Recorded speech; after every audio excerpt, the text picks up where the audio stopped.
1977 महाराष्ट्र पुणे। रात के 11 बजे सुनसान सड़क पर एक बाइक रात के सन्नाटे को चीरती चली जा रही थी।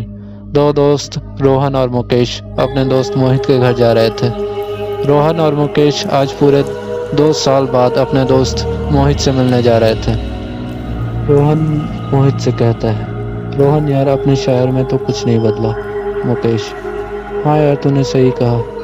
यही सब बात करते दोनों चले जा रहे थे। तभी मुकेश ने कहा, यार रोहन रात हो गई है, मैं तो कहता हूँ कि वो कब्रिस्तान वाले रोड से मत चलिए। क्यों, तुझे डर लगता है क्या?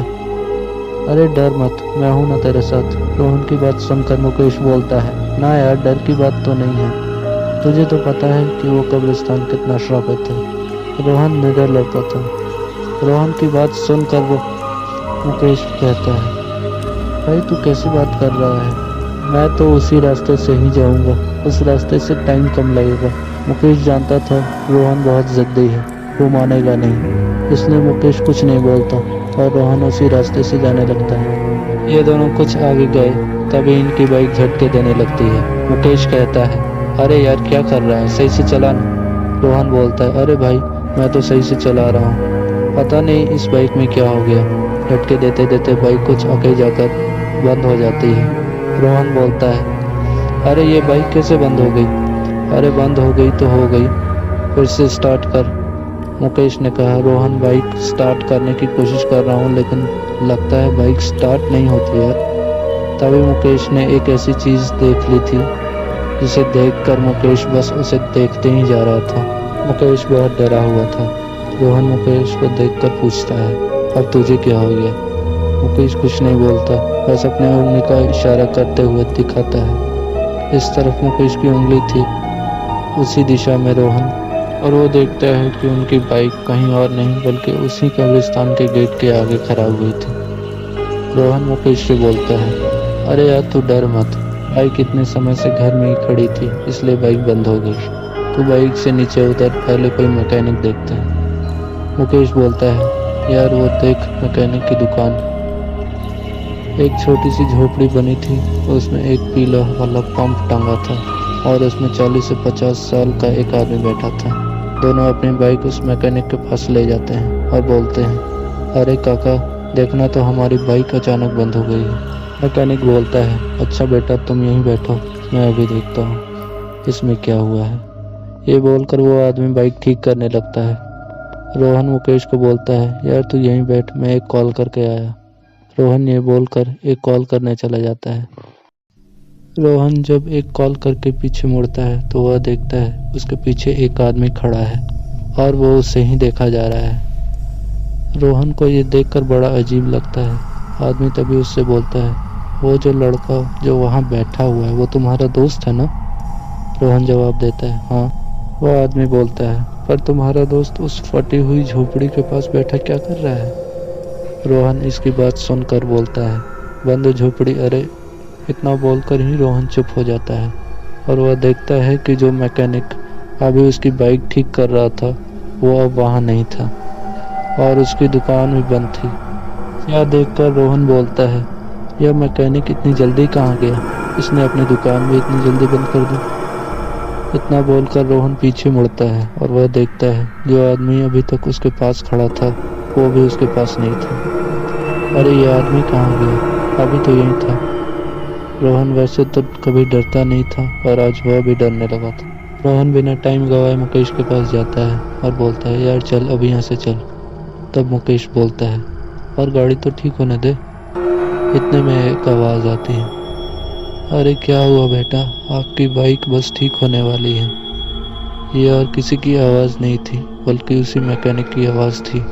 रोहन देखता है वो मैकेनिक वहीं खड़ा था और उसकी दुकान भी खुली थी। पर यह कैसे हो सकता है? अभी तो यहाँ कोई नहीं था। क्या सब हो क्या रहा है? यही सब रोहन सोच ही रहा था कि तभी मुकेश बोलता है, अरे तुझे हुआ क्या है, तू बोलेगा भी? रोहन यही सोच ही रहा था कि मुकेश को कैसे बताऊं कि उसके साथ पिछले 10 मिनट में उसके साथ क्या क्या हुआ है। रोहन बोलता है, मुकेश तू मेरे साथ 1 मिनट के लिए इधर आ सकता है? रोहन मुकेश थोड़ा साइड में ले जाते हैं और बोलता है, यार मुकेश ये जो मैकेनिक है यह भूत है। मुकेश रोहन की बात सुनकर हंसने लगता है और हंसते हुए कहता है, आना मैं भूत से डरता हूँ, पर इतना भी नहीं कि तू जो भी बोलेगा वो मान लूंगा। अब मजाक बंद कर और गाड़ी के पास बैठते हैं। रोहन बोलता है, रुक भाई। रोहन उसे सारी बात बताता है, उसके साथ पिछले 10 मिनट में क्या क्या हुआ। मुकेश रोहन की बात सुनकर बोलता है, यार तुझे कोई वहम हुआ होगा। मुकेश ने रोहन की बात को मजाक में ले लिया और वो दोनों वहीं अपनी गाड़ी के पास बैठ जाते हैं। तभी वो मैकेनिक अपनी गंभीर आवाज में बोलता है, अबू साहब, क्या आपने अभी तक यह नहीं सोचा कि एक सुनसान सड़क है जहाँ आसपास कोई दुकान नहीं, बस कब्रिस्तान है। हर गेट के सामने एक मैकेनिक की दुकान और बगल में जंगल, और उसने रात के 12 बजे तक अपनी दुकान खोल रखी है। वो दोनों कुछ नहीं बोलते, बस एक दूसरे को देखते रहते हैं और उस मैकेनिक की बात सुनते रहते हैं। वो मैकेनिक अपनी बात को जारी रखते हुए कहता है, मैं आपकी बाइक ठीक तो कर दूंगा, पर मैं उसके कोई पैसे नहीं लूंगा। मुकेश ने झिझकते हुए कहा, पर ऐसा क्यों? मैकेनिक मुस्कुराते हुए बोला, मैं पैसे नहीं लेता, पर मुझे पैसे की ज़रूरत भी नहीं है। मुझे तुम दोनों की जान चाहिए। यह सुनकर दोनों हक्के बक्के रह जाते हैं और दोनों ने एक दूसरे को देखते हुए वहां भागना शुरू करते हैं। वो लगातार भागते ही जा रहे थे, पर वो कब्रिस्तान की दीवार पार नहीं कर पा रहे थे। दोनों भागते भागते लगभग आधा घंटा हो गया था। दोनों की सांसें फूलने लगी थी। दोनों अचानक रुक जाते हैं और वो दोनों देखते हैं आगे उस ही मैकेनिक की दुकान है जहाँ से वो कब्रिस्तान का गेट था। वो दोनों भागते भागते वहीं आ गए थे। दोनों देखते हैं कि मैकेनिक अभी भी उन्हें ही देखकर मुस्कुरा रहा था, मानो वो यह कह रहा है, तुम अब भी कहीं नहीं जा सकते। दोनों सोच ही रहे थे कि वो क्या करे, तभी रोहन मुकेश को जंगल की ओर भागने को बोलता है। दोनों जंगल की ओर भागने लगते हैं। दोनों जंगल के काफी अंदर तक आ गए थे। तभी दोनों ने किसी औरत के रोने की आवाज सुनाई देती है। जिस ओर से औरत के रोने की आवाज आ रही थी उसी ओर दोनों ने देखते हैं कि एक औरत थोड़ी ही दूर बैठी है, अपने सर को नीचे करके वो रोए जा रही है। रोहन उस औरत के पास जाने लगता है। मुकेश उसे रोकना चाहता है, पर वह कुछ बोलता नहीं और वो उसके साथ जाने लगता है। रोहन उस औरत के पास जाता है और बोलता है, अरे सुनिए, आप कौन हैं और इतनी रात को यहाँ क्या कर रही हैं? वो औरत रोहन की बात पर कुछ जवाब नहीं देती, जैसे उसने रोहन की बात सुनी ही ना हो। रोहन अपने हाथ से उस औरत को छूते हुए एक बार फिर से बोलता है, अरे आप कौन हैं और आप ये रोई क्यों जा रही हैं? इस बार वह उनकी बात सुन लेती है। वो अचानक अपना रोना रोककर बोलती है, उसने मेरे पति को मार दिया। बस इतना बोलकर ही वो फिर से रोने लगती है। मुकेश डरते डरते बोलता है, किसने आपके पति को मार दिया? वो औरत अपने गंभीर आवाज में बोलती है, मैंने मेरे पति से अपनी गाड़ी ठीक कराई और जब मेरे पति ने पैसे मांगे तो उसने मेरे पति को मार दिया, और अब हम सबकी गाड़ी ठीक तो करते हैं पर पैसे नहीं लेते। इतना बोलकर वो औरत उन दोनों की तरफ देखती है। जब वो उस औरत को देखते हैं, चेहरा देखते हुए दिल अपनी दुगनी रफ्तार से धड़कन दे रहा था। उस औरत का चेहरा पूरा सफ़ेद पड़ा था, जैसे उसके शरीर में खून की एक बूंद भी ना हो। और वो औरत बोलती है, अब तुम्हें अपनी बाइक ठीक करानी है, अब तुम्हें मरना होगा क्योंकि तुम ही पैसे नहीं दे सकते। दोनों अपना हाथ जोड़ते हैं और विनती के सुर में बोलते हैं, हमें जाने दो, हम तो पैसे देने वाले थे, हमें जाने दो। तभी उनके पीछे से एक आवाज़ आती है, बाइक ठीक हो गई है बाबू साहब। आवाज़ सुनकर दोनों अपने पीछे देखते हैं। वो मैकेनिक उनके पीछे ही खड़ा था। मैकेनिक बोलता है, आपकी बाइक ठीक हो गई है। रोहन मुकेश रोते हुए बोलते हैं, हमें जाने दो, हमने कुछ नहीं किया। उनकी बात सुनकर वो मैकेनिक बोलता है, कुछ करने के लिए तुम बचोगे? इतना बोलकर वो उनके पास आने लगता है।